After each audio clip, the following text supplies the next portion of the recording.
नमो तस् भगवतो अरहतो सम्मा संबुद्धस्स। सभी साधक साधिकाओं को मेरा नमस्कार। आज हम लोग चर्चा करते हैं कि विपश्यना ध्यान का लाभ हमें कब मिलेगा। बहुत सारे साधक साधिकाएं हैं जो 1 महीना ध्यान करते हैं फिर छोड़ देते हैं। कुछ लोग 1 वर्ष तक ध्यान कर देते हैं फिर छोड़ देते हैं। कुछ लोग 2-3 वर्ष तक ध्यान करते हैं फिर छोड़ देते हैं। कुछ लोग 6 महीना, कुछ लोग 5 महीना, ऐसे ही सभी साधक साधिकाएं ध्यान करके छोड़ देते हैं।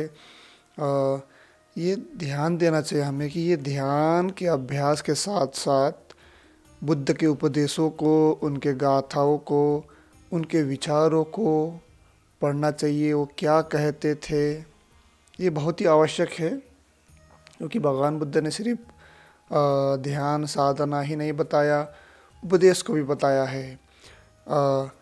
ध्यान साधना हमें आगे बढ़ने के लिए और जो भी समाज में आने वाले चुनौतियां हैं उनका सामना करने के लिए उन सभी परिस्थितियों में एकदम शांति से उन सब परिवर्तनों को जानने के लिए मदद करता है। जैसे ध्यान साधना अनुभव पर आधारित है और हमें और ज़्यादा अनुभव बनाते हैं। आप याद कीजिए, जब आपने शुरुआत में ध्यान साधना का अभ्यास करने के लिए गए थे या अभ्यास किया था, तब आपका अवस्था क्या था, फिर अभी आपका अवस्था क्या है। और सबसे पहले तो ये है कि हमारे मन में कुछ इच्छा जगता है और इच्छा जगता है फिर ख़त्म होता है। तो जब हम लोगों के मन में इच्छा जगता है कि हाँ ध्यान साधना का अभ्यास करते हैं, और जाके कुछ दिनों तक अभ्यास किया, फिर किताबों के माध्यम से पढ़ लिए और साधकों से जान लिए और कुछ अभ्यास करके अनुभव प्राप्त कर लिए, फिर समझ में आ गया हाँ ये ऐसे ऐसे करना है, ऐसे ऐसे है, उसको फिर छोड़ दिए। तो कुछ पाने के बाद उसके सच्चाई को आधा अधूरा पता लगाने के बाद हम लोग उसको छोड़ देते हैं। एक ये है कि हम लोग के अंदर में सहनशीलता का भाव बहुत कम है, सह नहीं सकते हैं। कुछ दिनों तक देखने के बाद फिर अरे ये तो वही है, कुछ लाभ नहीं हो रहा है, इसको छोड़ देते हैं। ऐसा करके हम लोग छोड़ देते हैं। तो हमें समझना चाहिए कि संसार में ध्यान साधना के माध्यम से हम लोग और ज़्यादा जीवन को अनुभव कर सकते हैं। ये जीवन में होने वाले परिवर्तनों को अनुभव कर सकते हैं। अब ये सुख दुख दोनों अवस्थाओं में आपने सुना होगा ये 10 पारमिता, इसमें आता है अधिष्ठान पारमिता। जिस दिन से आप संकल्पित होंगे कि हाँ मैं आज से ये गलत काम नहीं करूँगा, मैं क्रोध नहीं करूँगा, मैं झूठ नहीं बोलूँगा, मैं चोरी नहीं करूँगा, मैं काम वासना के पीछे नहीं भागूँगा, तो आप पर परीक्षा होना शुरू हो जाएगा कि ये व्यक्ति कितना संकल्पित है और अपने जो भी संकल्प लिया है उस पर कितना ये खरा उतरता है। ऐसा आप पर परीक्षा होना शुरू हो जाएगा। आप पर ये दुगना आपकी परीक्षा को, आपके संकल्प को जांचने के लिए आप पर ये बार बार ये काम वासना जगेगा, लोभ जगेगा, क्रोध जगेगा, गुस्सा जगेगा। उस समय कम था, अब ज़्यादा बढ़ जाएगा, क्योंकि ये हम लोग ध्यान के अभ्यास को शुरू करते हैं। तो ध्यान के अभ्यास शुरू में तो ये बाहरी रूप में परिवर्तनों को देखते हैं कि बाहर शरीर में परिवर्तन हो रहा है, फिर बाहर लोगों को भी देखते हैं हाँ ये व्यक्ति गुस्से में है, ये व्यक्ति बहुत ही प्रसन्न है, ये व्यक्ति हंस खिल रहा है, ये व्यक्ति बहुत ही क्रोधित है। अब ये बाहरी चीज़ों को देखने के बाद, फिर अपने शरीर को भी देखने के बाद, अब ये आंतरिक होना शुरू हो जाता है। अपने मन में हल्का सा भी विचार जगता है, वो विचार नष्ट हो जाता है। फिर दूसरा विचार जगता है, वो नष्ट हो जाता है। फिर तीसरा विचार जगता है, वो भी नष्ट हो जाता है। तो कभी काम वासना जगा तो बाहर वो ध्यान नहीं है, पूरा ध्यान आपका चित्त एकाग्र है और पूरा ध्यान वो काम वासना पर ही जाता है।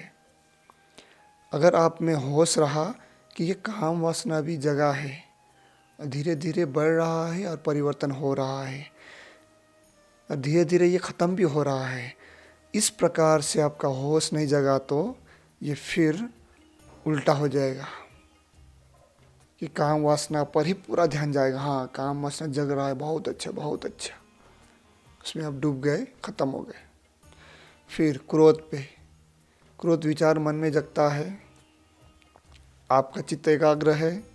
अब होशपूर्वक देखेंगे तो हाँ, क्रोध उठ रहा है, कैसे शरीर में तरंगे ही तरंगे हैं, अब पसीना से भर उठे हैं, आपका तापमान भी बढ़ गया है और धीरे धीरे बढ़ रहा है, परिवर्तन हो रहा है और ये ख़त्म हो रहा है। इसको आप देख पाएंगे तो होशपूर्वक अच्छा होगा, नहीं तो आप इसको क्रोध जगा, हाँ बहुत अच्छा, हाँ इसने मुझे ऐसे कहा, ये मुझे ऐसा कहता है, और आप तेज हो गए और आप जो है गुस्से से भर उठे। तो ये आप क्रोध में डूब गए, आप जो है पूरी तरह से कंपित हो उठेंगे और आपका क्रोध करने का विचारधारा, आपका जो स्वभाव है और ज़्यादा बढ़ेगा। ऐसे ही लोभ में, मोह में अगर आप होशपूर्ण ना रहे, क्योंकि आपका ध्यान, आपका जो होश बहुत ही सूक्ष्म हो चुका है, अब ये बाहर शरीर तक सीमित नहीं है, अंदर की ओर प्रवेश कर रहा है।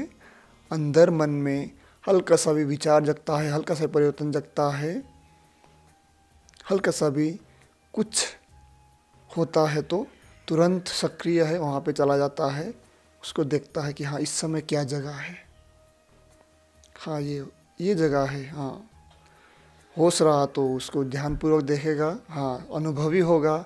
अगर होश नहीं रहा तो उसमें डूब जाएगा और पाप के भागी आप बन जाएंगे। तो ये हमारे अंदर में कमी कमजोरियों को जानने के लिए, हमारे अंदर में अच्छे गुणों को जानने के लिए ही ये ध्यान साधना, ये धर्म आपको मदद करेगा। आपको ये जैसे ना पेड़ पौधे में खाद की कमी होता है तो सूखता है, सही से वो खिल नहीं पाता है, ऐसे ही हमारे अंदर में भी ऊर्जा की कमी हो, ज्ञान की कमी हो, होश की कमी हो, तो ये ध्यान साधना धर्म हमको पोषित करेगा, पोषणपूर्ण ये ऊर्जा देगा। और ये हम लोग इसका अभ्यास करते ही, इसको देखते ही, इसका जो गुण हमको मिलते ही हम लोग अपने कमी कमजोरी को दूर कर करके आगे बढ़ने में हम लोग सफल होंगे।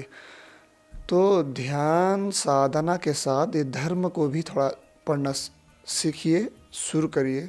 और धर्म मतलब क्या है आपको पता है, धर्म मतलब होता है धारण करना, क्या उन अच्छे बातों को, अच्छे विचारों को जो हमारे लिए, सबके लिए कल्याणकारी हो। तो जैसे भगवान बुद्ध ने कहा है 10 पारमिता, दान पारमिता, शील पारमिता, निष्कामन पारमिता। अब ये दान क्यों करना चाहिए, दान कितने प्रकार के होते हैं, दान हम लोग कैसे कर सकते हैं, ये अभ्यास है। शील सदाचार का पालन कैसे कर सकते हैं, ये भी अभ्यास है।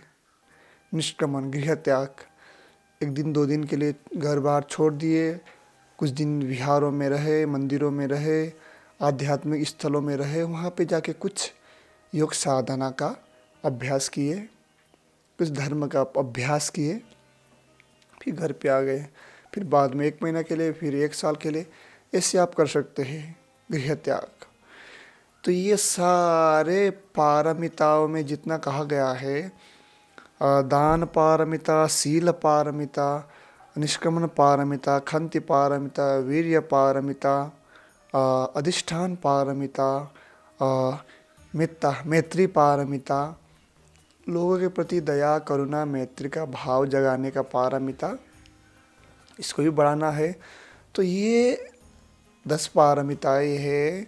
ये जो हमारे गुण है, आपको लगता है कि हम लोग 1 साल में कर पाएंगे या 1 साल में बढ़ा पाएंगे, 1 साल में पूरा कर पाएंगे? आपको लगता है कि 10 साल में पूरा कर पाएंगे?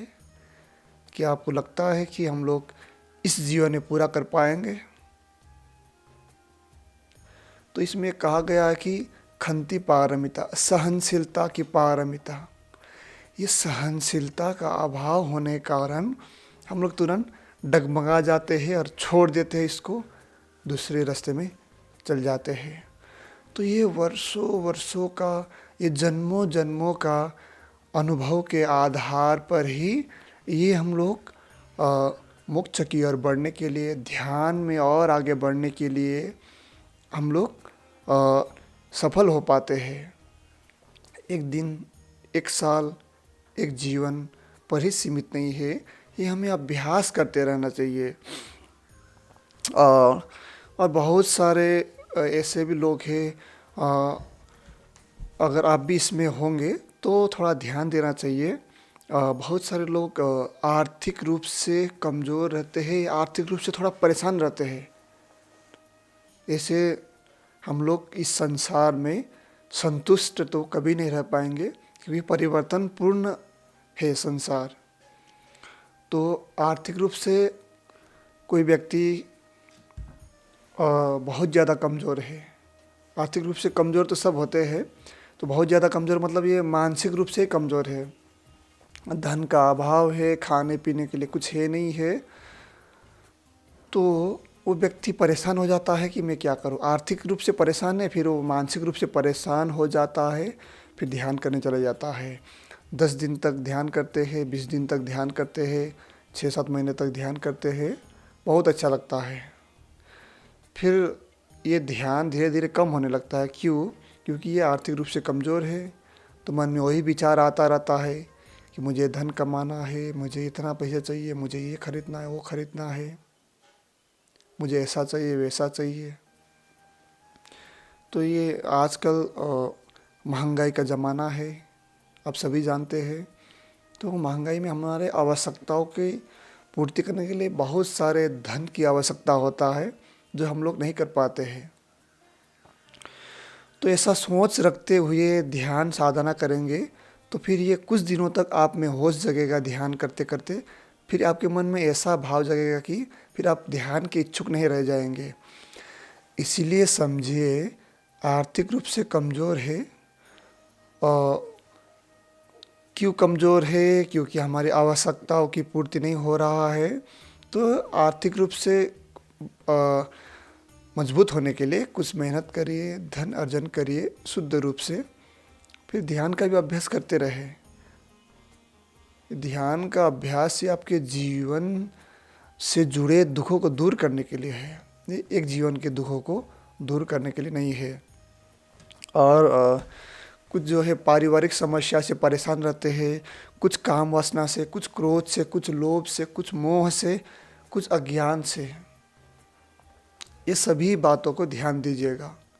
पारिवारिक रूप से कोई परिवार में सब कुछ संपन्न है, लेकिन परिवार के लोगों का व्यवहार एक ही जैसा नहीं होता है, सबका सोच अलग होता है, सभी लोग अलग अलग फैसला करते हैं। तो उससे तंग आकर के जाके ध्यान करता है, फिर ध्यान करके वापस घर पे ही जाना है, परिवार के साथ ही रहना है।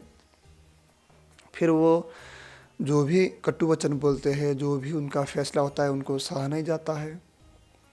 फिर कहेगा कि ध्यान से कोई लाभ नहीं हुआ, ध्यान करने से कुछ नहीं हुआ। ये ऐसा नहीं है। आपका समस्या ये पारिवारिक समस्या है या आर्थिक समस्या है जो मानसिक बन गया है, इसको देखिए। वहाँ से कुछ कहता है, आप सुनते हैं, उस पर आपका क्या रिएक्शन होता है, इस पर विचार कीजिए। तो ये सारे समस्या एक दिन मानसिक बन जाता है, तो ये मन तक यहाँ तक पहुँचने मत दीजिए, इसको आगे ही रोक दीजिए। हाँ, ये ऐसा समस्या है, ऐसा ऐसा होगा, ऐसा जानते हुए आगे बढ़िए। तो ये सारे अनुभव आप में रखिए कि आप बचपन में कैसे थे, कैसे लोग चिढ़ाते थे आप बचपन में छोटे होने के कारण, फिर बड़े हुए दूसरे प्रकार से लोग आपको ताने मारना, चिढ़ाना, आपकी कमियों को दिखाना, कमजोरियों को बताना, ये सारे आपके अनुभव को देखिए। शुरू में ध्यान करते थे तो कितना समस्या आता था, अब ध्यान को समझ गए हैं, अब इसको इसी विधिवत कैसे आगे रखना है, इसको देखिए। धर्म के न जानने पर हमने कितने अज्ञानपूर्ण काम किए, इसको जानिए। अभी भी अज्ञानी है ऐसा मानना, या तो इसको जांचना चाहिए। आपने देखा होगा बहुत सारे विपस्सना साधक 10 दिनों तक ध्यान करते हैं, तो उनके मन में एक भाव जग उठता है कि हाँ, मैं ये ज्ञान किसको दूँ, किसको दूँ, मैं ये ज्ञान अपने परिवार को दूँ, मैं अपने दोस्त को दूँ, ऐसा भाव जगता है। ये जो भाव जगता है, ये विचार जगता है, ये क्या होशपूर्ण है कि बेहोशीपूर्ण है? थोड़ा विचार कीजिए। ये आपको क्या पूरी तरह से ज्ञान प्राप्त हो गया कि आप दूसरों को बांटने के लिए जाएंगे? क्या वो अगला व्यक्ति तैयार होगा इस ज्ञान को लेने के लिए? आपको लगता है? तो ये जो भाव जगा है, तो ये हमारे अंदर में एक सद्भावना भी होता है कि हाँ, ये दूसरों को भी पाए, लेकिन आप ध्यान से देखेंगे तो ये बहुत ही बड़ा अज्ञानी पूर्ण निकला हुआ विचार है। ये हमारे अहंकार है। अहंकार भी ज्ञान के रूप ले लेता है कि हाँ, मैं गुरु बन गया हूँ, मैं इसको ज्ञान दे देता हूँ, मैं गुरु बन गया हूँ, मैं जान गया हूँ, इसको दे देता हूँ, ये बहुत ही अच्छा है, ये सबके लिए लाभदायक है। ऐसा सोच करके ये अज्ञान ही निकलता है, अहंकार ही निकलता है। ये ज्ञान का अहंकार निकलता है जो बेहोशीपूर्ण है कि मैं इसको बताऊँ, उसको बताऊँ। क्योंकि ये कुछ भी धर्म का अभ्यास के बारे में, ध्यान के अभ्यास के बारे में, जब अगला व्यक्ति का आवश्यकता है, जब अगला व्यक्ति में चेष्टा जगे कि हाँ, मैं भी इसका अभ्यास करूँगा, तब बताएंगे तो तब वो व्यक्ति शुद्ध रूप से स्वीकारेगा। अगर उनको आवश्यकता ही नहीं है, आप ज़बरदस्ती उनको बताने जाएंगे तो शुरू में तो सुनेगा और फिर आपको पागल घोषित करेगा। ऐसा बहुत सारे साधकों के साथ हुआ है जो हमारे जानने में आए थे, और उनसे भी वार्तालाप किए थे, हाँ ऐसा ऐसा हुआ है। तो ये मन में भाव जगेगा, मन में विचार जगेगा, ये ध्यान शुद्ध है, ये बहुत ही अच्छा है, लेकिन आप तुरंत ऐसे नहीं करना है। ये अज्ञान हो सकता है, ये अहंकार हो सकता है। तो ऐसे मूर्ता में पड़ने के कारण भी हमें दुख का सामना करना पड़ता है, और फिर हम भी उस ध्यान को ऐसा अनुभव प्राप्त करते समाज से और छोड़ देते हैं। तो विपस्सना ध्यान का अभ्यास 1 वर्ष, 1 साल, एक जीवन या 1 दिन या 1 महीना इससे पूरा होने वाला नहीं है। ये धर्म का अभ्यास 1 दिन, 1 महीना, 1 साल, 1 जीवन में पूरा होने वाला नहीं है। सबके अपने अपने पुण्य है, अपने अपने कर्म है, अपने अपने पारमिताएँ है। जिनका जैसा जैसा पुण्य है, जिनका जैसा जैसा पारमिताएँ है, उसी विधि से उनको लाभ होगा, उनको मिलेगा, उनको पुण्य मिलेगा, उनको ये ध्यान में लाभ मिलेगा, उनको धर्म में लाभ मिलेगा। ये कोई नहीं बता सकता है कब मिलेगा। इसीलिए बिना हड़बड़ी के, एकदम शांति के साथ, धैर्यता के साथ, एकदम सहनशीलता के साथ साहस के साथ आप डटे रहे, धर्म में, ध्यान में कोई कमी ना छोड़िए, इसका सतत अभ्यास करते रहे। समय मिलने पर इसका अभ्यास करें और दिन का दिन कुछ नया जानने के लिए कोशिश करें। कहीं से भी धर्म प्राप्त होता हो, किसी से भी धर्म प्राप्त होता हो, उनको सीखिए, उनको जानिए, बहुत ही शांतिपूर्ण से आगे बढ़िए। आपका जीवन अच्छा हो, आप धर्म में ऐसे ही आगे बढ़े, यही मेरा आपके प्रति सद्भावना है।